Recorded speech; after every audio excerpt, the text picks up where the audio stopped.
अस्सलाम वालेकुम नाज़रीन, साइट में भलीकार आऊं मां अवां सां गॾु नाशिर अमीर। नाज़रीन, अदालती मामलनि में मदाख़लत वारो पेंडोरा बॉक्स अञा वधीक छा साम्हूं आणींदो। प्रोग्राम में अॼु ज़िक्र कंदासीं उन मुलाक़ात जो जेका सुप्रीम कोर्ट अंदर थी आहे। वज़ीर आज़म शहबाज शरीफ साहब ऐं सुप्रीम कोर्ट में चीफ जस्टिस काज़ी फ़ाइज़ ईसा साहब जे विच में मुलाक़ात थी आहे। इहो मामिलो गौर हेठि आयो आहे, बहस हेठि आयो आहे। उन खां पोइ असां ॾिठोसीं त फुल कोर्ट इजलास अॼु बि थियो आहे। गुज़िरियल ॾींहुं बि फुल कोर्ट इजलास थियो जस्टिस जे ख़त वारे मामले ते। अॼु पिणु फुल कोर्ट इजलास थियो आहे।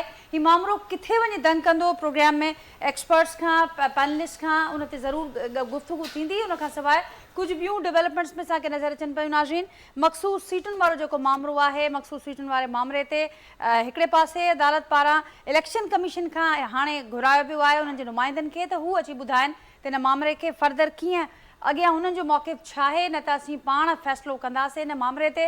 ऐं हिन जो जेको हिकिड़ो ॿियो पहलू आहे हल्फ़ बरदारी वारो, जिन मेंबर्स खे ख़ासि करे केपी में जिन मेंबर्स अञा ताईं हल्फ़ न खयो आहे ऐं सेनेट जी इलेक्शन तमामु वेझो आहे। अॼु पेशावर हाई कोर्ट पारां हुकुम साम्हूं आयो त उन्हनि जी स्पीकर खे इहे हिदायतूं ॾिनियूं वयूं त उन्हनि मेंबर्स जो हल्फ़ वरितो वञे। जंहिंखां पोइ नाज़रीन, सुन्नी इताद काउंसिल जो इहो चवणु आहे त असीं सुप्रीम कोर्ट में हीउ मामिलो खणी वेंदासीं। उन समेत नाज़रीन, जेके ॿियूं डेवलपमेंट्स नज़र अचनि पियूं लीगल फ्रंट ते, जुडिशल फ्रंट ते ऐं पॉलिटिकल फ्रंट ते, उन्हनि खे जेके प्रोग्राम में फोकस कंदासीं। अव्हांखे ज़रूरु इन शइ जी बि सुधा आहे त जेका एहतिजाजी तहरीक जंहिंजो ऐलान मुख़ालिफ़ जूं पार्टियूं करनि पियूं, उन में हाणे लीड ते असांखे नज़र अचे पई JUIF जेका कॾहिं इन ई हुकूमती इतिहाद जंहिंखे PDM-2 सॾियो पियो वञे, PDM-1 खे हू उनजी सरबराही करे चुका आहिनि। अॼु PDM-2 ख़िलाफ़ हू रस्तनि ते अचण लाइ बिल्कुलु तयारु आहिनि। ॼाणा पियो वञे त हिन क़ौमी असैम्बली जो मुक़ाबिलो हू अवामी असैम्बली सां कंदा। छा प्रेशर ॾियण में कामयाबु थींदा, छा टफ टाइम ॾियण में कामयाबु थींदा? इन समूरनि मौज़ूअनि ते गुफ़्तगू कंदासीं। जेको पैनल मूंसां गॾु मौजूदु आहे उनजो तारुफ़ असां कराईंदसि। कराची स्टूडियो में मूंखे जॉइन कयो आहे पाकिस्तान पीपल्स पार्टी जा MP आहिनि बैरिस्टर हालार वसाण साहब, मूंसां गॾु इहो प्रोग्राम जो हिसो आहिनि। उनखां सवाइ नाज़रीन, नून लीग जा सीनियर अॻवान आहिनि, सीनियर कानूनदान आहिनि यासीन आज़ाद साहब, उहे पिणु अॼु के पैनल जो हिसो आहिनि। एडवोकेट अलीपल साहब पाकिस्तान तहरीक इंसाफ़ जा सीनियर अॻवान आहिनि, प्रोग्राम जो हिसो आहिनि। ऐं नाले वारा कानूनी माहिर आहिनि शबीर शेर साहब, उहे पिणु गुफ़्तगू जो अॼु हिसो हूंदा, असांखे कुझु देरि में जॉइन कंदा। सभु जेके पैनलिस्टनि जो तालुक़ु जंहिं फील्ड सां आहे उन फील्ड खे ई असीं प्रोग्राम जे आगाज़ में उनखे मौज़ूए बहस बढ़ाईंदासीं, उन ते गुफ़्तगू थींदी आहे। उनखां पोइ जेके ॿियूं डेवलपमेंट जिन जो मूं इंट्रो में ज़िक्र कयो उन्हनि ते पिणु गुफ़्तगू कंदासीं। अवां सभिनी जी महिरबानी, अवां सभिनी खे भलीकार प्रोग्राम में। आई अवां सभिनी जी इजाज़त सां आगाज़ किया थी। यासीन साहब, आपसे गुफ्तगू का आगाज़ करती हूँ। आज जो डेवलपमेंट्स हैं शहबाज शरीफ साहब और काजी फ़ाइज़ ईसा साहब के दरमियान मुलाकात, और मुलाकात के बाद फिर से हम देख रहे हैं कि फुल कोर्ट का इजलास, इस मामले को अब ख़त्म समझें कि ये मामला हो गया या ये मामला भी शुरू हुआ है?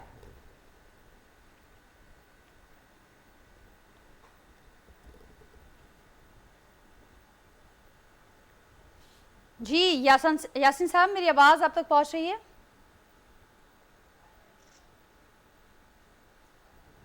नाज़रीन, यासीन साहब से राब्तो करण जी कोशिश कयूं था। बैरिस्टर हालार वसाण साहब, इहो ई सवाल अव्हां जे आॾो, अव्हां जो तालुक़ बि इन ई फील्ड सां आहे।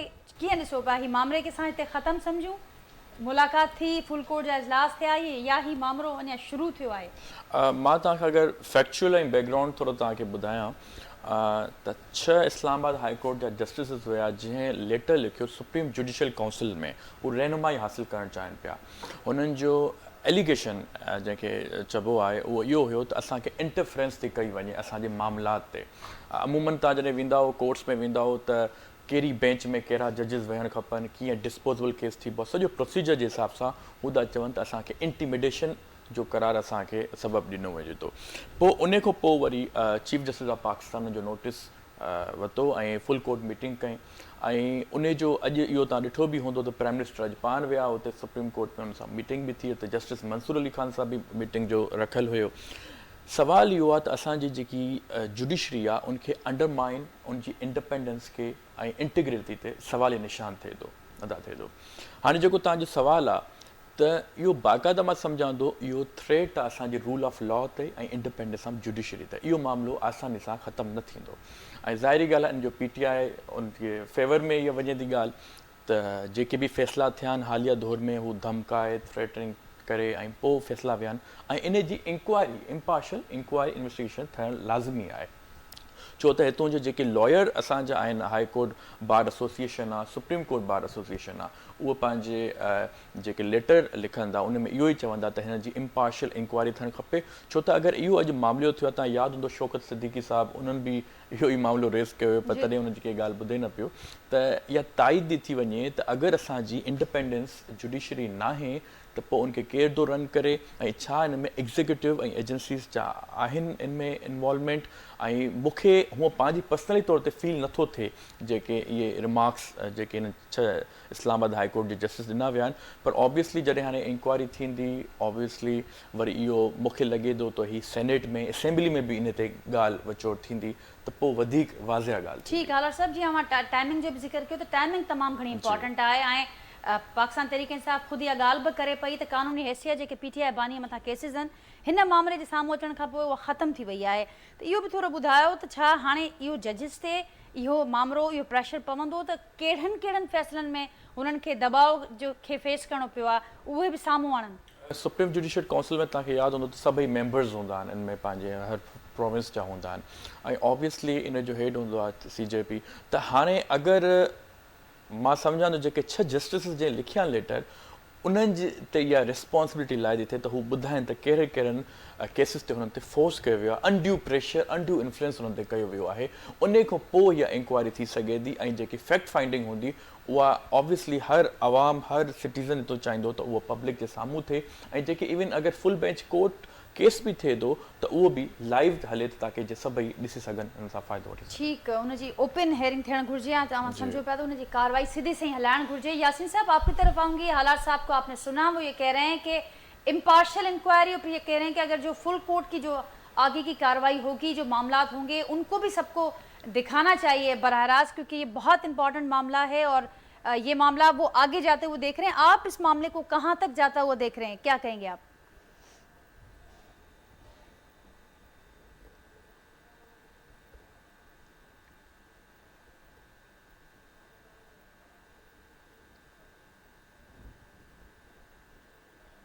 यासीन साहब मुझे सुन रहे हैं? मेरी आवाज़ आप तक पहुंच रही है? नाज़रीन, राब्तो करण जी कोशिशि कयूं था। यासीन साहब जो आवाज़ असां ताईं न पियो पहुचे, असीं कोशिशि कयूं था उन सां राब्तो बहाल थिए जीअं असां उन्हनि खे ॿुधी सघूं, सम्झी सघूं। अलीपल साहब, अवां छा चवंदो? इहा ॻाल्हि हिते साम्हूं अचे पई त इम्पार्शियल इंक्वायरी थियणु घुरिजे, इहो बि ॼाणायो पियो वञे। असां ॾिठोसीं त काल्ह खां वठी अहम डेवलपमेंट्स नज़र अचनि पियूं। वज़ीर आज़म साहब ख़ुदि उते मुलाक़ात कई आहे, ऐं उनखां पोइ ॿीहर फुल कोर्ट इजलास थिए पियो। पाकिस्तान तहरीक इंसाफ़ हिकिड़ो अलॻि मौक़िफ़ रखे पई, ऐं हू सम्झे पई त उनखां पोइ PTI बानी जे मथां जेके केसिस आहिनि उन्हनि जी कानूनी हैसियत ख़तमु थी वई आहे। अवां कीअं ॾिसो पिया न मामलनि जी जेका नज़र अचे पई, जहिड़े तरीक़े सां अॻियां वधनि पिया?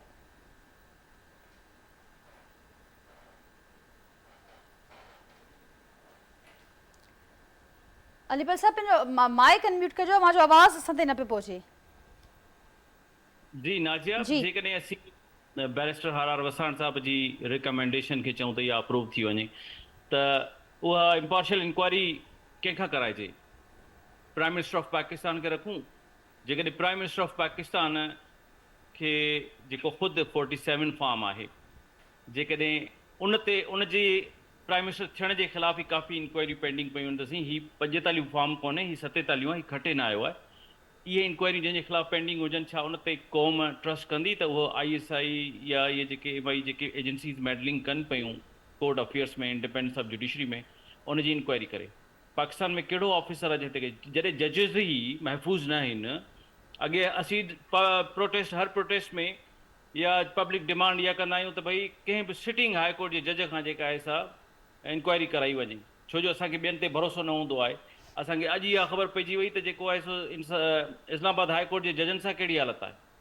सभिनी खां पहिरीं इहे फुल कोर्टूं ऐं वरी फुल कोर्ट अॼु पई थिए, कल्ह फुल कोर्ट थी हुई, इहो इन में टाइम ज़ाया न कजे। सभिनी खां पहिरीं हिकिड़ी पॉइंट आहे जेका सभिनी खे ख़बर हुअणु घुरिजे त जेके बि एजेंसियूं कंहिं मुल्क जूं हूंदियूं आहिनि उहे उन जे प्राइम मिनिस्टर जे अंडर हूंदियूं आहिनि। सिविलियन गवर्नमेंट आहे, जेकॾहिं जमहूरियत आहे, जेकॾहिं मार्शल आहे त पोइ हुनजो को बि वर्दी वारो हुजे उहो बि हलाए, पर तव्हां चओ त आहे जमहूरियत ऐं बाक़ी जेको आहे सो हुनखे हेड वरी को ॿियो पियो करे, त असांजी इहा कॉन्ट्राडिक्शन सोसाइटी जी जेका मुनाफ़िकी आहे, असांजे पॉलिटिकल सिस्टम जी मुनाफ़िकी आहे। वज़ीर आज़म शहबाज शरीफ़ उन्हनि एजेंसियुनि जे मथां हैंडल उन्हनि खे करे थो, मैनेज करे थो, सुपरवाइज़ करे थो। न आइन में ईअं लिखियलु आहे, पर हुनखे प्रैक्टिकली उहो इख्तियारी कोन्हे। त जेकॾहिं चीफ जस्टिस साहब ऐं शहबाज शरीफ़ साहब मिलिया आहिनि त हाणे हिननि मां छा निकिरंदो, पब्लिक एक्सपेक्ट करे पई त छा निकिरंदो। एक्शन खणणु घुरिजे। जॾहिं सॼी गवर्नमेंट ई उन्हनि जे इशारे ते बीठी आहे त पोइ केरु इंक्वायरी कंदो ऐं केरु उनखे सज़ा ॾींदो। सिंपल रिकमेंडेशन आहे त एजेंसियूं पंहिंजूं जेको बि उन्हनि जो डोमेन आहे उन में रहनि। हर माण्हू ऐं हर इदारो पंहिंजो पंहिंजो कमु कंदो त सोसाइटी सही हलणु शुरू थींदी। ही मैंडेट जेको अॼु पाकिस्तान तहरीक इंसाफ़ चयो पई, सभु पॉलिटिकल पार्टी चवनि पई त हीअं था चवनि, हू हूअं था चवनि, ॻाल्हि साबित थी वई। इमरान ख़ान साहब खे इलेक्शन खां पहिरीं यकदमि 4-5 केसनि में 33 सालनि जी सज़ा अची वई हली। पूरी दुनिया ॾिसे पई त एॾी का जुडिशरी आहे पाकिस्तान जी। उन वक़्तु ई क्वेश्चन में हुई। वसाण साहब त चवे पियो त 6 जजनि जे ॻाल्हि खां पोइ आई आहे क्वेश्चन में। इन खां पहिरीं जेके अरशद मलिक वारो जज वारो केस हो या ॿिया मुनीर मलिक जो केस हो, पाकिस्तानी जुडिशरी 1947 खां जॾहिं खां पाकिस्तान आज़ादु थियो आहे तॾहिं खां क्वेश्चन में आहे, कॾहिं खां क्वेश्चन में कोन्हे। करे आउं त जेको चवां थो त पाकिस्तानी जुडिशरी खे रिफॉर्म आणणा पवंदा। जेके जस्टिस जो जेको रिक्रूटमेंट सिस्टम आहे उहो बि बहितर करणो पवंदो। ऐं जेका पावर ऑफ बैलेंस गेम हले पई पाकिस्तान में त भई जुडिशरी जो पंहिंजो किरदारु आहे, उन्हनि जो सिविलियन गवर्नमेंट जो पंहिंजो आहे, पार्लियामेंट जो पंहिंजो आहे। हिते त पाकिस्तान में पार्लियामेंट खे बि एजेंसियूं पियूं हलाइनि, जुडिशरी खे बि एजेंसियूं पियूं हलाइनि, पॉलिटिकल पार्टीज़ बि उन्हनि जे बि रहम करम ते आहिनि। हाणे वरी तव्हां दांह कंहिं वटि खणी हलंदव, सिंधी वारो जहान खान वारो किसो थी वेंदो हलियो। तंहिंजे करे ऐं कानून आइन खे त केरु पुछे ई कोन थो। उनखे चवंदा इहो किताबु आहे, इहो इनखे साइड ते रखी छॾियो। जेको PTI सां हींअर थिए पियो, इहो सभु पॉलिटिकल पार्टीज़ PP बि इहो सम्झी छॾे, नून लीग सां इहो वक़्तु थी चुको आहे, PP सां बि इहो वक़्तु अची चुको आहे। तंहिंजे करे हाणे सभिनी वटि सॉल्यूशन हिकिड़ो आहे त जेका मिलिट्री सिविलियन रिलेशनशिप आहे उन ते वरी वेहिजे गॾिजी त इहो कीअं हुअणु घुरिजे। ईअं न आहे त सिविलियन गवर्नमेंट खे अॻियां लॻाए छॾिजे, पोयां मिलिट्री वेठी हुजे। हर इदारे में मिलिट्री वारो वेठो आहे। ॾिसो असीं त खुली ॻाल्हायूं था न। ठीक त मतलब PTI वेहण लाइ तयार आहे अलीपल साहब? PTI ॾिसो, PTI जो ॿ डेवलपमेंट्स आऊं तव्हां जेके ॿुधायां थो, यासीन आज़ाद साहब ॿुधनि पिया, बैरिस्टर साहब ॿुधनि पिया। फज़ल रहमान सां असांजो माण्हू चवंदा त भई उन सां तमामु हिननि जा कशीदा तालुकात आहिनि। असां त फज़ल रहमान सां वेही रहियासीं। महमूद अचकज़ई साहब कंहिं चयो त असांजो कैंडिडेट थींदो, हुन ख़ान साहब लाइ छा छा न चयो। भले असीं जेकॾहिं सियासी पार्टी न हुजूं हां, दुश्मनियूं रखूं हां, त महमूद अचकज़ई ज़रदारी साहब जे ख़िलाफ़ असांजो कैंडिडेट कीअं हुजे हा। इन खां वधीक फ्लैक्सिबिलिटी असीं कहिड़ी ॻाल्हि करे सघूं था त असीं इहो चऊं पिया त जिन पार्टियुनि बि असांजूं सीटूं चोरी कयूं आहिनि, जंहिंमें पीपुल्स पार्टी आहे उन 5 नेशनल असेंबली चोरियूं कयूं आहिनि सीटूं असांजूं सिंध मां, ऐं बाक़ी जेके 17 सीटूं नेशनल असेंबली MQM चोरी कयूं आहिनि उहे असांखे वापसि कनि। असीं उन्हनि सां ॻाल्हाइण लाइ तयारु आहियूं। भला वापसि बि न कनि, रुगो मञी न अची क़ौम जे साम्हूं त असीं चोर आहियूं, असीं ॻाल्हाइण लाइ तयारु आहियूं उन्हनि सां।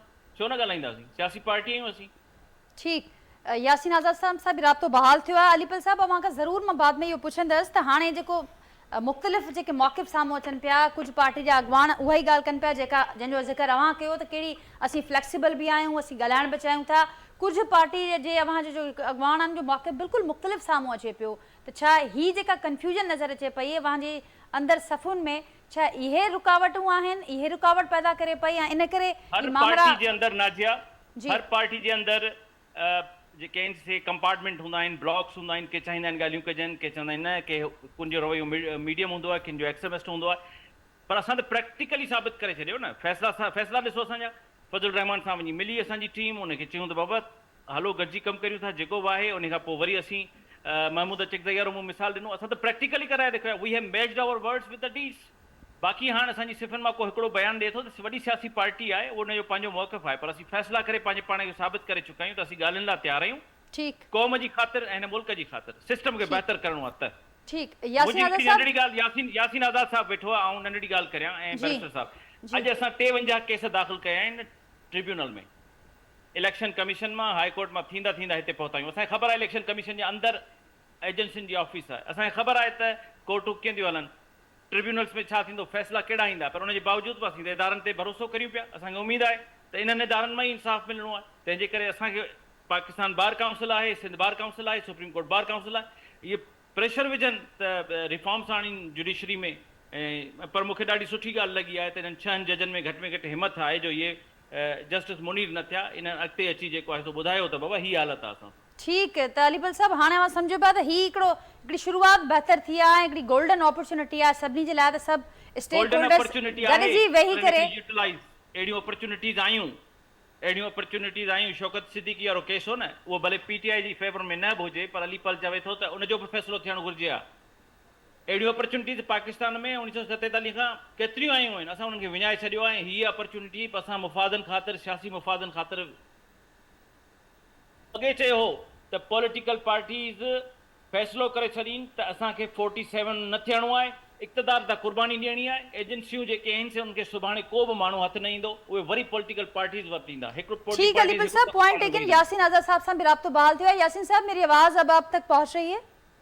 जी आ रही है आपकी आवाज। यासीन साहब, क्या कहेंगे आप? यहाँ पर मेरे साथ बैरिस्टर हालार वसान साहब हैं पीपल्स पार्टी से, अलीपल साहब हैं पाकिस्तान तहरीक इंसाफ से। दोनों का मौक़िफ़ आपने सुना होगा ज़रूर, क्या कहेंगे आप? ये जो मामला है स्पेसिफिकली, अगर हम जजेस के ख़त वाला मामले का जिक्र करते हैं तो ये कहाँ तक जाता हुआ आप देख रहे हैं? और इसको जिस तरह से अलीपल साहब ने कहा कि गोल्डन अपॉर्चुनिटी है, लेकिन ऐसे मौके कई बार आए तारीख में और ज़ाया भी हो गए। लेकिन अब अगर ये सारी सियासी पार्टियां मिलकर चाहें तो इस मौके को ज़रूर यूटिलाइज किया जा सकता है। जहाँ तक सियासी पार्टियों का मामला है, आप ये अंदाजा कर लें कि हम एक खास मामले में बातचीत कर रहे हैं और हम फॉर्म 45 और 47 की अगर बात करेंगे तो खास मामले का हल क्या निकलेगा। नंबर 2, अगर पॉलिटिकल पार्टीज में इत्तेफाक राय हो तो शायद ये जो वतन फंक्शन हमारे यहाँ डिफरेंट टाइप के बुरान आते हैं ये ना आए। यहाँ मामला बिल्कुल डिफरेंट है। डिफरेंट ये है कि जिन्होंने खत लिखा सुप्रीम जुडिशल काउंसिल को और वो खत पब्लिकली अनाउंस भी हो गया।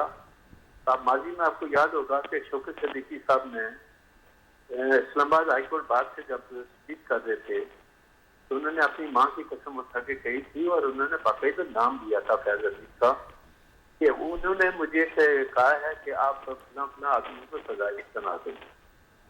तो वो एक मामला अपनी जगह हुआ, लेकिन मामले में अगर उस वक्त की चीज इस मामले को टेकअप करने होल्ड करते थे, क्योंकि अदलिया की साथ का मामला था और एक सीनियर जस्टिस समाज का, लेकिन उस वक्त की चीफ जस्टिस ने इस मामले को टेकअप नहीं किया। जहाँ तक इदारों पे अदलिया के मामले में मदाखलत का ताल्लुक है, क्या साबिक chief justice of Pakistan Naseem Hassan Shah ने ये एडमिट नहीं किया कि भट्टो साहब के केस में जो हमने सजा दी है वो हमसे गलती हुई, हम पे प्रेशर था? क्या माजी में हमारे जो इदारे हैं अदलिया के मामले में मुदाखलत नहीं करते रहे हैं? लेकिन वक्तन फक्तन होता क्या रहा कि जब भी किसी किस्म की कोई कंप्लेन दाखिल की गई उस पे ऑनरेबल सुप्रीम कोर्ट की तरफ से कोई एक्शन नहीं लिया गया। होना तो ये चाहिए था कि शौकत सिद्दीकी साहब के इल्जाम को साबित करने के लिए उसी वक्त एक इंक्वायरी सेटअप हो जानी चाहिए थी ताकि ये मामला सामने आ जाता कि क्या पोजीशन है क्या नहीं। अभी की जो सूरत हाल है, जो चीफ जस्टिस पाकिस्तान और प्राइम मिनिस्टर पाकिस्तान के दरमियान मुलाकात हुई, मुलाकात के खत्म होने के बाद लॉ मिनिस्टर और अटॉर्नी जनरल ने जो प्रेस कॉन्फ्रेंस किया उसके मुताबिक उन्होंने ये बात दर्ज कही है कि कल की कैबिनेट का इजलास होगा और एक कमीशन बनाया जाएगा जो इस मामले की तह तक पहुंचे। मैं ये कहता हूँ कि ये कमीशन बनना चाहिए, मजबूत टाइप का कमीशन बनना चाहिए और कमीशन ऐसा हो कि जो मामले की तह तक पहुंचे कि क्या हमारे इदारे वाकई वतन फर्जन हमारी अदालती मामला में मुदाखलत करते हैं, और अगर वो वाकई मुदाखलत करते हैं जिससे अदलिया की जो साख है वो किस तरह से मजबूत होती है और हम इंडिपेंडेंट जुडिशरी की बात करेंगे। और तो आप अगर एजेंसियों के डायरेक्शन को फॉलो करेंगे तो अदलिया कभी भी इंडिपेंडेंट नहीं होगी। अदलिया जब कोई स्टेप उठाती है, और आज 6 जज साहिबान ने जो खत लिखा तो आपने देखा होगा कि पहले ऑनरेबल सुप्रीम कोर्ट का फुल कोर्ट मीटिंग हुई, वो किसी नतीजे पे नहीं पहुंचे। उसके बाद आज प्राइम मिनिस्टर की मुलाकात के बाद अभी सुप्रीम कोर्ट में फुल कोर्ट मीटिंग जारी है। मामला एहसास है और एहसास मामले की वजह से मामला जो है ना ऑनरेबल सुप्रीम कोर्ट ने भी टेकअप किया, हुकूमत ने भी टेकअप किया।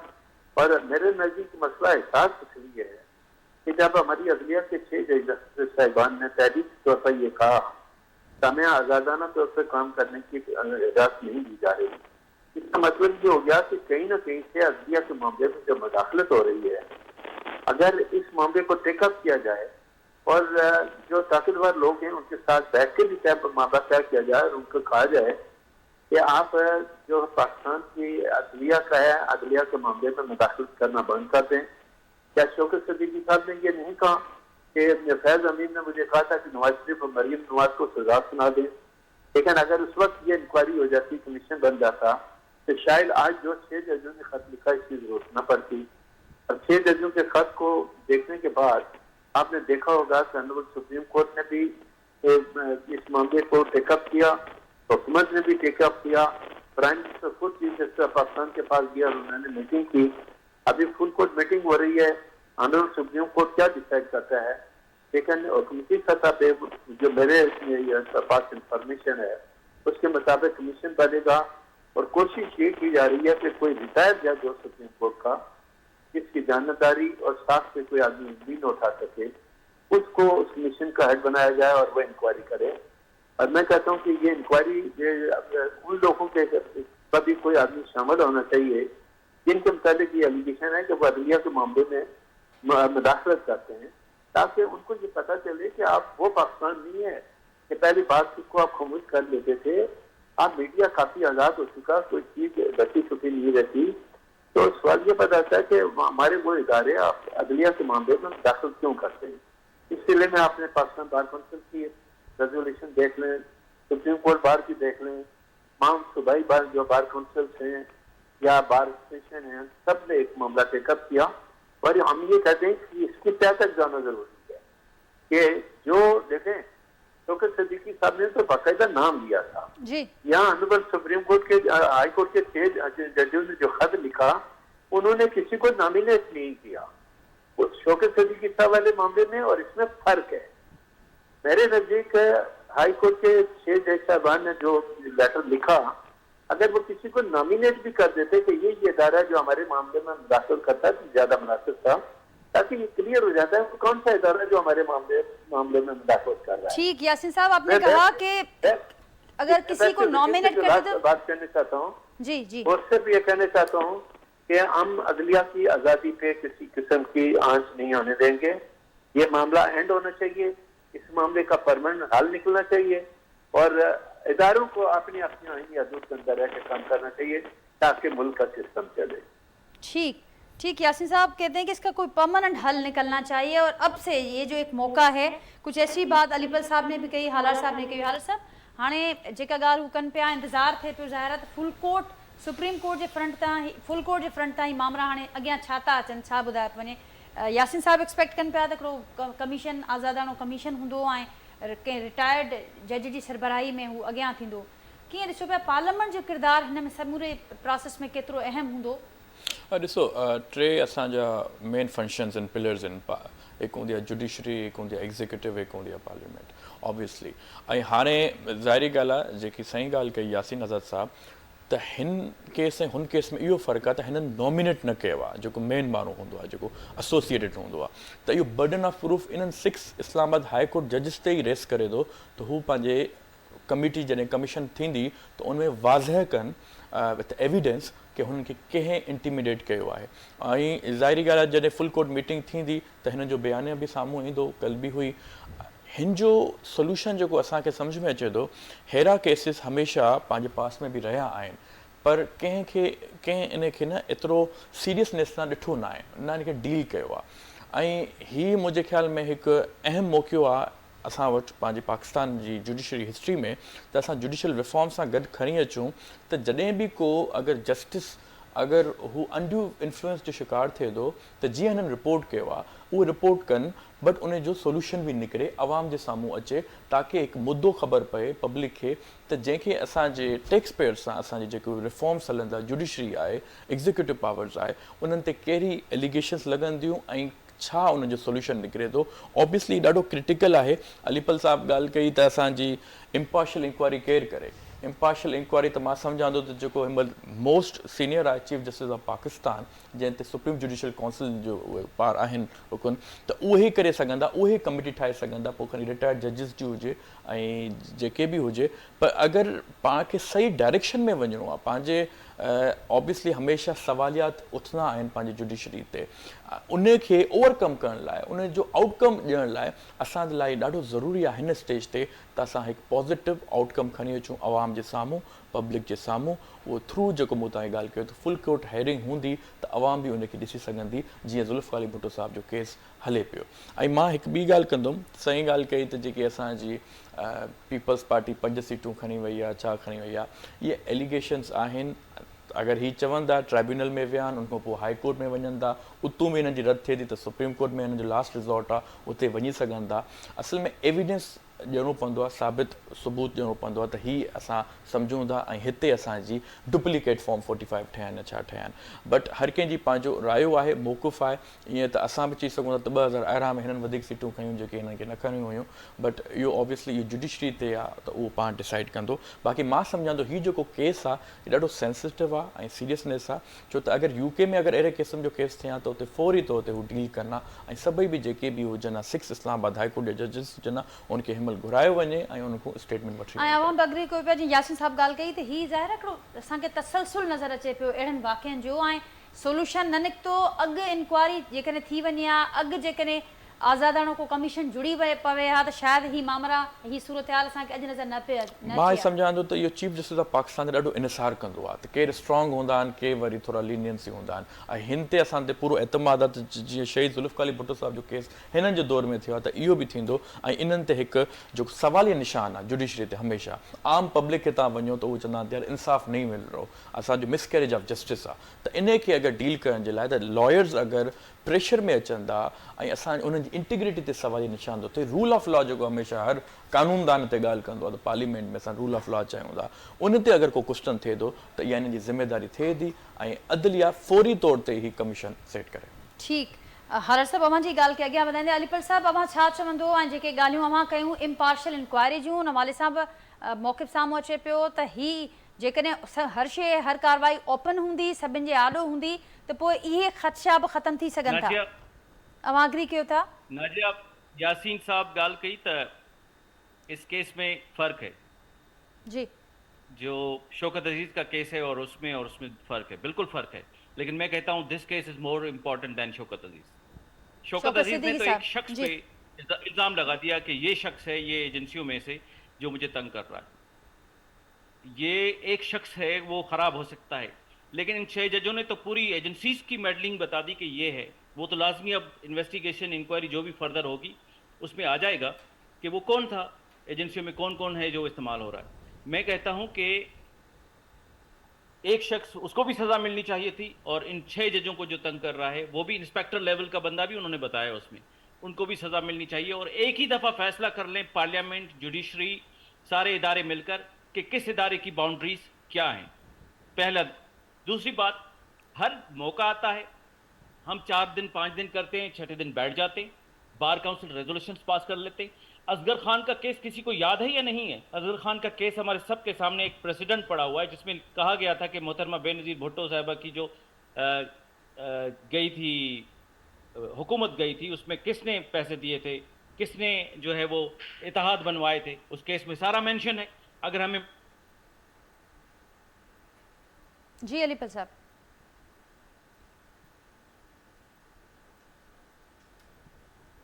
हमें अब हेरासमेंट हो रही है।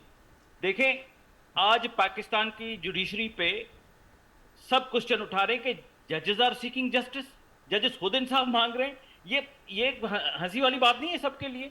और इसके अलावा जजों के साथ, इस्लामाबाद का जो जज है उसके साथ अगर ये हो रहा है 6 जजों के साथ, तो उस मुल्क में एक अवामी आदमी की क्या हालत होगी, एक लिटिगेंट की हालत क्या होगी जो हाई कोर्ट में, सिटी कोर्ट में इस वक्त धक्के खा रहा है। ये तो जो हमारे बार काउंसिल के लीडरान हैं, यासीन आज़ाद साहब हमारे सीनियर हैं, उनके लिए भी एक सवाल है कि जी ये बार्स का क्या रोल है। इतना बड़ा बार काउंसिल एक्ट बना हुआ है, उसमें लीगल एड है, दूसरे हैं इदारों के, तो इससे तो हमारा रोल जो है ना, हमारी जिम्मेदारी बढ़ती है। तो असगर खान के केस को उठा लें। इस 6 की जब तक इन्वेस्टिगेशन नहीं भी आएगी, असगर खान केस का तो सामने पड़ा हुआ है कि किसने मदाखलत की थी और किसने हुकूमत सिविलियन गिरवाई थी, उन पे तो कोई दाखिल नहीं हुआ केस। परवेज मुशर्रफ पे केस दाखिल हुआ, वो नहीं आया। किसी कोर्ट में इतनी जरूरत नहीं थी कि वो उनको बुला के यहाँ पे फांसी की सजा जो दी, मरने के बाद सब कुछ हो जाता है। तो भाई हमें अपने साउथ एशिया के मुल्कों में से, इंडिया से सबक हासिल करना चाहिए अब आज मैं एक शख्स की पढ़ रहा था, मैं आपको एक छोटी सी स्टोरी बताता हूँ। यासीन आजाद साहब, इस पे आप जरूर एक्शन लीजिएगा। मुझे 2 दफा गिरफ्तार किया गया, बार काउंसिल की मेहरबानी के मैं आजाद हो गया क्योंकि मैं वकील हूं। मैंने 22 AB दाखिल की है, 22 AB का केस चल रहा है। चलते केस में जज साहब को फोन आ जाता है, चलते केस में जज साहब को फोन आ जाता है। वो कहता है कि मुझे 1 मिनट दें, फोन बहुत जरूरी है। फोन सुनने के बाद जज साहब आता है और जिसने मुझे गिरफ्तार किया है उससे कहता है कि अब अली साहब से माफी मांग लो और अली साहब आप FIR को छोड़ दो। फोन से पहले का रवैया और फोन के बाद में का रवैया डिफरेंट है। तो जुडिशरी पूरी जो है वो कंप्रोमाइज हो चुकी है। इंटरनेशनल जो एक्टर्स हैं वो हम पर हंस रहे हैं। इंटरनेशनल कमीशन ऑफ जूरिस्ट को आप मैंडेट दे दें, रिटायर्ड जजों को देंगे ना आप। यासीन आजाद साहब भी मुझसे मुत्तफिक होंगे और बैरिस्टर साहब भी आपसे मुझसे मुत्तफिक होंगे। तो मोस्ट ऑफ द जजेस of the supreme court and high court retire होने से पहले अपनी दूसरी असाइनमेंट ढूंढ रहे होते हैं कि यहां से मैं रिटायर होऊंगा तो अब जाऊंगा कहां। वो एग्जीक्यूटिव के मोहताज होते हैं कि मुझे किसी ने एनवायरमेंटल ट्रिब्यूनल में लगना होता है, किसी ने पब्लिक सर्विस कमीशन में लगना होता है। वो चल के अब करेंगे। एक सिटिंग जज को हेरासमेंट हो रही है और उसकी इंक्वायरी जो है वो एक रिटायर्ड जज जाके करेगा। भाई इंटरनेशनल कमीशन ऑफ जूरिस्ट को दें, आपको 2 हफ्तों में बता देगी कि आपके एजेंसी हेरास कर रही है या नहीं कर रही है, उनका रोल क्या है और होना क्या चाहिए, अगर आप मुत्तफिक होते हैं मेरी सजेशन से। अब बात आता है 45-47 की। यासीन आजाद साहब, आप और बैरिस्टर साहब मेरे अमीन हैं। आप बैठे मेरे 45 से चेक करें। मैं सीट PS 103 से मुझे हराया गया है, 20,000 वोट है मेरे। आप चेक करें दोनों इन पार्टियों के सामने बैठकर। मुझे पता है ये ट्रिब्यूनल के जजेस को ये नजर नहीं आएगा क्योंकि मैं कोर्ट में रोजाना फिरता रहता हूं ना। आप चेक करके बताएं कि 47 और 45 का मामला असल क्या है। 5 मिनट का खेल है सर, टेबुलेशन है। मेरे वोट 20,000 हैं, उसमें से गिनकर कहा गया है कि नहीं 9,000 हैं। ये 6-7 साल का बच्चा कैलकुलेशन कर सकता है। हम हमेशा बहरानों को टालते हैं और ये 45-47 का आने वाला बहरान देखिएगा कि खुदा ना खास्ता कितना बड़ा डैमेज करता है आगे चलकर। जी अब कहते हैं जी यासीन साहब क्या कमेंट करेंगे आप? आखिरी पॉइंट यासीन साहब मैं बताता हूं। ठीक अली भाई साहब, जवाब वठूं था यासीन साहब खां। अवां जेका ॻाल्हि कयो पिया त वाक़ई तसलसल त असांखे नज़र अचे पियो, पर ख़ुदि हुन में अवां जुडिशरी जे किरदार जो ज़िक्र कयो। ख़ुदि जेके सियासी पार्टियूं हूं उन्हनि जो रोल छा हुअणु घुरिजे हिन समूरे प्रोसेस में, उहो छो असांखे नज़र न आयो। ऐं बार्स जो ज़िक्र कयो, अवां स्टेक होल्डर जो ज़िक्र कयो, त उन्हनि जो किरदार उन वक़्त में छो नज़र न आयो ऐं छो ही प्रॉब्लम एतिरो वधी चुको आहे? आखिरी एक लाइन में कह दूंगा, इस वक्त सारी पार्टियां एस्टेब्लिशमेंट के शोल्डर से उतरकर एक जगह इकट्ठी हो जाएं जहां कोई भी एक पार्टी खड़ी है। अगर पाकिस्तान तहरीक इंसाफ वहां खड़ी है तो उसके साथ खड़े होकर कहें कि आइंदा ये हम रिपीट होने नहीं देंगे, भले हमें वजीर आजम बनाया जाए या ना बनाया जाए, हम नहीं होने देंगे। आप देखिएगा पाकिस्तान में एक ऐसी बेहतर तब्दीली आएगी इस सियासी चाल के जरिए। मुतफिक हैं बैरिस्टर साहब या यासीन साहब या नहीं? ठीक अली भाई साहब, अगर ये पाकिस्तान तहरीक इंसाफ के दौरे हुकूमत में ये सिलसिले का इसका आगाज हो जाता तो शायद आज ये नौबत ना आती, आज ये सूरत हाल। लेकिन जो हमसे गलती हो गई वो नून लीग और PP ना करें, क्योंकि इनके घरों से भी ये चोरियां हो चुकी हैं। 6 दफा PP के साथ हुआ है, 2 दफा नून लीग के साथ भी हो चुका है। अब तो ना होने करने देना। ठीक अली साहब, आपका मशवरा जरूर, आपकी बात सुनिए। हालात साहब ने भी। यासीन साहब क्या कमेंट करेंगे आप? जो गलतियां उनसे हुई वो मशवरा दे रहे हैं कि वो गलतियां अगर ना करें नून लीग और पीपल्स पार्टी तो एक अच्छा हो सकता है माहौल। जैसे मेरा शुरू से मौक़िफ़ यह है कि पाकिस्तान की तमाम सियासी जमातों को, मैंने एक दफ़ा पहले भी ये बात कही थी कि अगर ताकतवर लोगों से जान छुड़ानी है तो फिर तमाम पॉलिटिकल पार्टीज एक प्लेटफॉर्म पे आएँ, 1 पॉइंट एजेंडे से आएँ। और वो 1 पॉइंट एजेंडा ये होना चाहिए कि हम किसी इंतखाबात में हिस्सा नहीं लेंगे उस वक्त तक जब तक इदारे सियासी मामला में मुदाखलत बंद नहीं करेंगे। ये तो इत्तेफाक राय से हो सकता है, लेकिन बदकिस्मती हमारे मुल्क की ये है कि जो भी पार्टी इलेक्शन जीत के आती है वो समझती है कि मैं सही जीत के आया हूँ, हार जाते हैं तो कहते हैं बड़ी धांधली हो गई। 2018 में भी मैंने सुना, 2013 में भी सुना, 2008 में भी सुना। इवन मैंने 1970-71 का इलेक्शन भी देखा और उस इलेक्शन में जिसका लीगल राइट बना था, अगर मुजीबुर रहमान को आप इक़्तिदार देते तो पाकिस्तान कभी नहीं छूटता। 4 साल PTI का जो दौर हुकूमत है उसमें आप खुद देख रहे हैं कि प्राइम मिनिस्टर उस वक्त ये कहते रहे कि एस्टेब्लिशमेंट और मैं एक देखते हैं, हमारे दरमियान किसी किस्म का कोई इख्तिलाफ नहीं। 3.5-4 साल आप एस्टेब्लिशमेंट के कंधे पे बैठे हुकूमत करते रहे। आज जब दूसरों की बारी आती है तो आप उनको क्रिटिसाइज करते हैं, बुरा भला कहते हैं। मैं ये कहता हूँ कि अगर आप में हिम्मत है तो अपने इख्तिलाफात खत्म करें और सब मिलकर उनको मैसेज दें कि आप हमारे मामला में मदाखलत मत करें। हर पार्टी अगर इस इंतजार में है कि हमें ताकतवर लोगों की जब सपोर्ट मिलेगी तभी हम हुकूमत बनाएंगे, तो फिर आप ये इल्जाम लगाने का फायदा क्या है? हमें है आदत पड़ गई है एक दूसरे पर इल्जाम लगाने। हमें जिस तरह आप 6 जजीज का मामला है, हर आदमी ये कहता है ना कि 6 जजीज ने खत तो लिखा, लेकिन बर्डन ऑफ प्रूफ उन 6 जजीज से है, उन्होंने ये इल्जाम लगाया कि वो ये साबित करें कि ऐसा हुआ या नहीं हुआ। कल ये मामला आगे बढ़ता है तो उन 6 जजों के लिए मुमकिन है ये चीज साबित करना जरा मुश्किल हो जाए। हाँ, अगर उनके पास कोई ठोस एविडेंस है और वो सामने लेके आ जाते हैं तो पोजीशन अदरवाइज हो जाएगी। ये हालत हमारी पाकिस्तान की सियासी जमातों की भी है। हम इल्जाम लगाते हैं, बुरा भला कहते हैं, हर एक को कहते हैं, लेकिन बगैर किसी प्रूफ के, बगैर किसी एविडेंस के बात करते हैं। बदकिस्मती इस मुल्क की ये है कि हम अपनी अपनी अना की जंग लड़ते हैं, अपनी पार्टी अपनी अपनी अना की जंग लड़ती है, पाकिस्तान के बका की जंग लड़ने के लिए कोई तैयार नहीं। आप ये बता दें, आपको किसने कहा था कि अमेरिका में जाएं, जुलूस निकालें और अमेरिका के झंडा भी लेके घूमें और IMF को खत लिखें कि इनको आप नाम नहीं दें? क्या मजा तमाशा बनाया हुआ आप लोगों ने? मैं अपनी जमात को भी शामिल करता हूँ इसके अंदर कि ये चीजें खत्म होनी चाहिए। लेकिन जमातें क्या करती हैं कि एक दूसरे को बुरा भला कहती हैं। जो पावर में आ जाता है वो कुछ कहते हैं, जो अपोजिशन में चले जाते हैं वो गालियां देते हैं और फॉर्म 45-47 का रोते हैं। मैं यकीन के साथ कहता हूँ कि 5 साल तक हम यही रोते रहेंगे कि फॉर्म 45 में ये हो गया था, 47 में ये हो गया था। तो ये जो इलेक्शन ट्रिब्यूनल बनते किस लिए बनते हैं? जाके साबित क्यों नहीं बच सकते? आप एलिगेशन लगाते हैं कि कौमी असेंबली में हमारी इतनी सीटें हैं और टोटल पिटीशन जो आपने फाइल की है 30 या 32 फाइल नहीं की है, इसका मतलब है 30 या 32 सीट पे आपसे इतराज है, बाकी पे कोई इतराज नहीं है।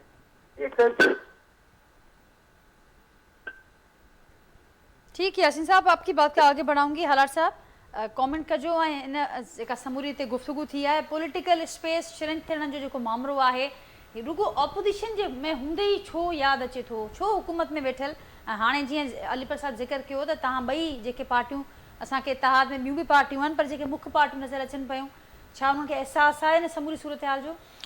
अच्छा ॾिसो, मां हिकु ॻाल्हि चवणु चाहींदुमि, जॾहिं बि अॼुकल्ह इलेक्शन थी आहे, फॉर्म 45-47 जी ॻाल्हि कई थी वञे, असांजो PS80 आहे डिस्ट्रिक्ट दादू अज़ीज़ जुनेजो साहब हुयो और इंतकाल करे आहे।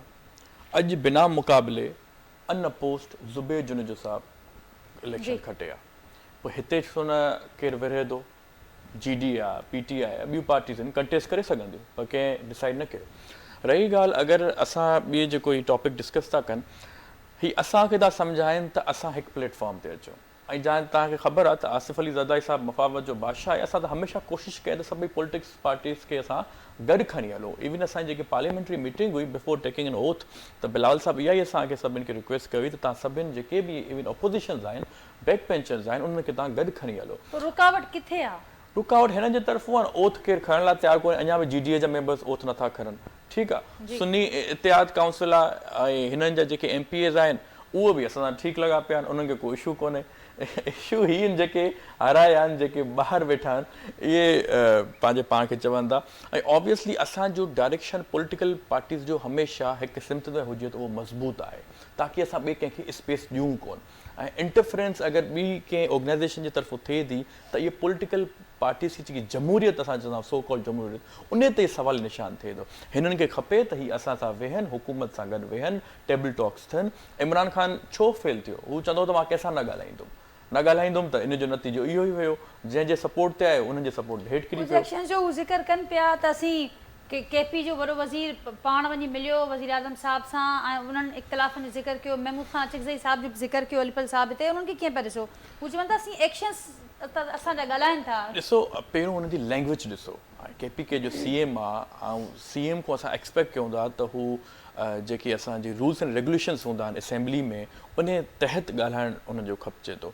पर जंहिं तरीक़े सां हू इल्ज़ाम, एलिगेशन्स ऐं डायरेक्ट अटैक करणु प्रीमियर ऑफ द नेशन ते, त त उहो ॾाढो सवालिया निशान इन ते बि थिए थो। ऐं ज़ाहिरी ॻाल्हि आहे, मां सम्झां थो सियासत में कामयाबु उहो ई आहे जेको गॾु वेहे, जेको हिक ॿिए खे अंडरस्टैंड करे। ऐं ईअं त इलाही काफ़ी पार्टीज़ आहियूं जेके ख़तमु थी वियूं। ऐं मां इहा ई गुज़ारिश कंदुमि, अलीपल साहिबु असांजो क़ाबिल निहायत फ्रेंड आहे, असां इहो ई चवंदासीं त तव्हांखे जेके सवालिया निशान आहिनि, तव्हांखे जेके क्वेश्चन्स आहिनि, त तव्हां 20,000 वोट खणणा हुया, तव्हां 9,000 तव्हां वोट खया आहिनि, तव्हांजा छो थिया आहिनि। ज़ाहिरी ॻाल्हि आहे तव्हांखे एतमाद करिणो पवंदो ट्राइब्यूनल्स ते। अगरि उहे नथा अचनि, कंहिंजे इन्फ्लुएंस में हाई कोर्ट ऑप्शन आहे, पर हाई कोर्ट में बि जॾहिं ॾिसो था त उहे बि अंडर इन्फ्लुएंस आहिनि। सुप्रीम कोर्ट में त मुंहिंजे ख़्याल में तव्हांखे हक़ में अगरि तव्हां वाक़ई खटिया हूंदा, तव्हांखे फ़ैसिलो अचणु खपे। बाक़ी मां सम्झां थो त जेकी पॉलिटिकल पार्टीज़ आहिनि, पंहिंजे मसइलो छा आहे, पंहिंजे हर इलेक्शन थींदी आहे न, हर को एलेज कंदो आहे त हीअ रिग्ड इलेक्शन आहे। हाणे उनजो सोल्यूशन मैकेनिज़म को ॻोल्हणो पवंदो त जीअं फ्यूचर में इंडिया में थींदी आहे या ॿिनि कंट्रीज़ में थींदी आहे, उते सवालिया निशान न हूंदो आहे। हिते जेको खटींदो आहे उहो चवंदो आहे त मां हेतिरी लीड सां खटियो आहे, जेको हाराईंदो आहे चवंदो आहे मूंसां नाइंसाफ़ी थी आहे, अगरि इवन दो हू डिज़र्विंग बि न हुजे टू विन दैट इलेक्शन। त इन जे लाइ मां सम्झां थो त हिकु रिफॉर्म्स, ऐं जॾहिं असां हिन लेजिस्लेचर जो किरदारु अदा कंदासीं सिंध असेंबली में, असां सभिनी पार्टीज़ खे गॾु खणी ईंदासीं, स्टैंडिंग कमिटीज़ जा उहे मेंबर्स बि हूंदा, असां कंसल्टेशन सां असां पंहिंजो कमु करणु चाहियूं था। ठीकु, त तव्हां इहे तमामु अहम ॻाल्हि कई। ऐं ज़ाहिर आहे असीं PTI जी हुकूमत में बि इहे ॻाल्हियूं ॿुधियूंसीं, उनखां पोइ पहिरियों बि हुकूमतूं। हीउ जेको हाणे मिलियो आहे अवां सभिनी खे जेको टाइम आहे, इन में ही मामिलो रिफॉर्म वारो नज़र ईंदो हुकूमत जी बयाननि जे हद ताईं, स्पीचिस में त ज़रूरु नज़र आयो आहे, एक्शन्स में नज़र ईंदो? ॾिसो, पंहिंजे कानून में इहो छो चइबो आहे त इम्प्लीटेशन कान्हे, इम्प्लीमेंटेशन आहे कोन, कानून पास थींदा आहिनि। पर ज़ाहिरी ॻाल्हि आहे, असां काफ़ी यंगस्टर्स बि आहियूं, असां बि इहो तइनु कयो आहे त असां असेंबलीज़ में वेही करे आवाज़ त उथारींदासीं, पर जेकी स्टैंडिंग कमिटीज़ हूंदियूं आहिनि या जेकी बॉडीज़ हूंदियूं आहिनि, उन्हनि खे गवर्न करण जे लाइ असां सम्झूं था त असां सां सभई अगरि पार्टीज़ गॾु हूंदियूं, हिकु प्लेटफॉर्म ते असां गॾु हूंदासीं, त उहो बहितर साबित थींदो। अपोज़िशन अगरि सिंध असेंबली में अगरि असां क्रिएट कयूं था त उहो मां सम्झां थो डिफिकल्टी हूंदी, छो त अपोज़िशन उते सिर्फ़ु रुगो दाहूं कंदा आहिनि, रुगो ॻाल्हाइणु न ॾींदा आहिनि, मौक़ो न ॾींदा आहिनि। अगरि पीपल्स पार्टी जी इहा ई ख़्वाहिश रही आहे हमेशह, ऐं हिन दफ़े जेके असांखे इंस्ट्रक्शन्स आहिनि त असां इम्प्लीमेंटेशन जे तरफ़ असांजो वधीक रुझान हूंदो, ऐं जेके बि कोताहियूं आहिनि जेके असां न करे सघिया आहियूं, उनखे बहितर तरीक़े सां असां हिन दफ़े करण जी कोशिशि कंदासीं। अलीपल साहब, छा चवंदो अवां त एक्शन्स जिन जी अवां ज़िक्र करे आयो, कुझु एक्शन्स हिते हालार साहब बि ॿुधाया त उहे कॉन्ट्राडिक्ट कनि था पाण में। हिकिड़ी सेम अप्रोच रखणी पवंदी पाकिस्तान तहरीक इंसाफ़ खे, त पोइ शायदि जेका मां ॻाल्हि कई त उहा जेका रुकावट नज़र अचे पई उहा ख़तमु थी सघे थी। अवां जो आवाज़ न पियो अचे अलीपल साहब, पंहिंजो माइक अनम्यूट कजो। कहिड़ी पार्टी नाजिया हूंदी, एस्टेब्लिशमेंट जे कुल्हे ते चढ़ी हलंदी त अवाम जी दिलनि मां निकिरी वेंदी हली। इहे रूल, इहे प्रिंसिपल्स हर पार्टी खे यादि रखणु घुरिजनि। एस्टेब्लिशमेंट जो कुल्हो इस्तेमालु थियो, अवाम वई। हींअर असीं जेकॾहिं PTI आहियूं त असां सां बि इहो थींदो, तंहिंजे करे असांखे इहे ॿ प्रिंसिपल यादि रखणु घुरिजनि ऐं अॻिते वधणु घुरिजे। ऐं आउं इहो ज़रूरु कमेंट कंदुसि, हालार साहिब मां असांखे उमेदु आहे, असांजो दोस्त आहे, बैरिस्टर साहिबु आहे, वकील, ऐं सुठे नमूने सां लेजिस्लेशन अॻिते कंदा। असांजी जेका नव मेंबर आहिनि उन्हनि जे तरफ़ां जेको बि असांजो कोऑपरेशन अवाम जे लाइ, पब्लिक लाइ, लेजिस्लेशन लाइ ज़रूरत पई त उहे नव मेंबर हाज़िर हूंदा। हुअं ई ॿियनि सूबनि में बि अवां जो किरदारु नज़र ईंदो, छो कि ॿियनि सूबनि में रुकावटूं नज़र अचनि पियूं। सिंध असेंबली में हींअर अपोज़िशन जेका आहे सा मुंहिंजे ख़्याल में त असीं ई आहियूं, बाक़ी MQM ऐं पीपल्स पार्टी त हिकिड़ी ॻाल्हि आहिनि बिल्कुलु। वोट बि ॾियनि था त बिल्कुलु हिकिड़े खे ई ॾिना, ज़रदारी साहिब खे MQM बि ॾिना, हिननि बि ॾिना, ऐं ॿिया बि जेके वोट थियनि था उन में ॿई हिकिड़ी धुर आहिनि। सो ही ॿुधण में ॿ आहिनि, बाक़ी आहिनि हिकिड़ी ॻाल्हि, छो जो असांखे इन मां अपोज़िशन सिंध असेंबली में असीं आहियूं। बाक़ी ॿियनि हंधनि ते जेको मुल्क जी ख़ातिर थियो उन में PTI सभिनी खां अॻिते हूंदी। रही ॻाल्हि लेटर जी, त IMF खे छो लिखियो वियो?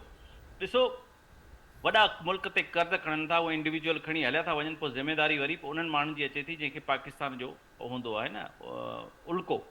पाकिस्तान सां जेको हादसो थियो, जीअं यासीन आज़ाद साहिबु चयो त मैंडेट चोरी हिकिड़े जो उहो थियो, ऐं पोइ उहो ॿिए खे ॾिनऊं, पाकिस्तान टुटी हलियो। असांखे तमामु घणी इन ॻाल्हि ते ध्यानु ॾियणो पवंदो त हीअ जेके रड़ियूं थियनि थियूं न इलेक्शन्स जूं, इन्हनि खे असां हिन ISI जे जेको इस्लामाबाद हाई कोर्ट जी हेरासमेंट खां बि तमामु घणो अहम सम्झणु घुरिजे। जॾहिं पब्लिक जे मैंडेट खे तव्हां उछलाए छॾींदो त इन्हनि जी का हैसियत कोन्हे, त पोइ इहे वाक़िया ख़ुदा न ख़ास्ता त पोइ अलीपल साहब मुल्की इदारनि ते एतमाद करणु वधीक बहितर रहंदो या उन्हनि इदारनि खे इनवाइट करणु जंहिंसां पोइ अवां सम्झो था? मुल्की इदारा जेके आहिनि से उहा 6 जजनि जी जेका स्टेटमेंट आई आहे न, उन सभिनी सॼी ॻाल्हि खे वाखो करे छॾियो आहे त जेके केस अचनि था असां वटि त उन खां पोयां असां सां कहिड़ी हालत थी थिए, असांजो को कंहिंजो भेण जो अगवा थियो वञे उनखे टार्चर थो थिए, कंहिंखे कीअं थो थिए, त मुल्की इदारनि जी साख जिते इहा थी बचे त ठीकु। लास्ट रिज़ॉर्ट जेको आहे सो हाणे उहो कोन रहियो आहे त को बि माण्हू आहे त मुल्क जो वज़ीर आज़म आहे, भले जेनोसाइड कमिट करे छॾे, मुल्क में कंहिंखे को इख़्तियार कोन्हे। असां त फद में त उहा ज़िम्मेवारी चई आहे त बाबा IMF जेकॾहिं पैसा ॾिए थो त सुठे नमूने सां ऑडिट करे ॾे। ऑडिट ॾियण में कहिड़ो कहिड़ो ॾोह आहे, इन इदारे सां असांखे गॾु कमु करिणो आहे, असांखे इंगेज करिणो आहे, असांखे इहे दाह त कोन वञी ॾिनी आहे। ठीक, यासीन साहब फाइनल कमेंट आपका। फाइनली मेरा कमेंट यही है कि पाकिस्तान के जो मौजूदा सूरत हाल है उसको पेश नज़र रखते हुए हमारी पाकिस्तान की तमाम सियासी जमातों को अपने इख्तलाफात बुलाकर आगे बढ़ना चाहिए और इदारों को अपनी आईनी हदूद के अंदर रह के काम करना चाहिए। जब तक इदारे अपनी आईनी हदूद के अंदर रह के काम नहीं करेंगे, बुरान पैदा होगा, क्राइसिस होंगे जिसका नुकसान पाकिस्तान के 25 करोड़ आवाम होते हैं। तो मैं तो यही कहता हूँ कि जो हमारी सब आबादी बुक है 1973 का जो आइन है उसके अंदर जो लिखा है इदारों की तमाम हदूद को लिमिटेशन मुकर्रर कर दी गई है, उनके अंदर रह के काम करेंगे तो 6 जजों को लेटर लिखने की जरूरत नहीं पड़ेगी और आपको हमें लंबी स्टोरी तय करने की जरूरत नहीं पड़ेगी। जब तक हम आइन पे अमल नहीं करेंगे, कानून का एहतराम नहीं करेंगे, गवर्नमेंट की रीट को एक्सेप्ट नहीं करेंगे, अपने आप को सोसाइटी से अब्बाब समझेंगे तो मामला नहीं चलेंगे, इसका नुकसान पाकिस्तान को होगा। सबको मिलकर कोशिश करनी चाहिए कि पाकिस्तान जो इस पर मौजूदा माशी सूरत हाल है या जो दूसरे बहरान हैं उनको मीट करने के लिए तमाम सियासी जमातें अपने इख्तलाफात को ख़त्म करें, मिल बैठें और बैठकर मामला को आगे लेके चलें ताकि पाकिस्तान तरक्की करे। वरना डे बाई डे हम कमजोरी कर जा रहे हैं, हमारे इदारे कमजोर से कमजोर तर होते जा रहे हैं, पार्लियामेंट का इदारा कमजोर से कमजोर होता जा रहा है। कल आप देख रहे हैं कि सेनेट का इलेक्शन जहाँ फॉर्म 47 किया है उसी में सेनेट का इलेक्शन हुआ पंजाब में और आपस में सीटें बांट दी, एक बार जिससे ज्यादा थे 5 सीटें लेंगे तो जो सब फॉर्म 47 और 35 की बात करते हैं 2 सीटें वो भी लेके बैठ रही है। तो ये एक अजीब सी सूरत है, इससे निकलें, इख्तलाफात खत्म करें, सिस्टम को एक्सेप्ट करें, जो आ जाता है इंडिया की तरह इंतजार करें। जो ही दूसरा इलेक्शन आए 4.6 इलेक्शन लगातार कराएंगे तो हालात बेहतर हो जाएंगे, वरना हम यही रोते रहेंगे और इसका एंड कुछ नहीं होगा। ठीक, यासीन साहब बहुत शुक्रिया आपका, आपने गुफ्तगू के लिए वक्त दिया। अलीपल साहब वांजी बड़ी मेहरबानी, बैरिस्टर हालार वसाण साहब वांजी भी बड़ी मेहरबानी। नाज़रीन गुफ्तगू मां ॿुधी पंहिंजे फीडबैक असांखे आगाह कजो। सुभाणे असां वरी मुलाक़ात कंदासीं सेम टाइम ते नए मौज़ूअ में महिमाननि सां गॾु। अल्लाह हाफ़िज़।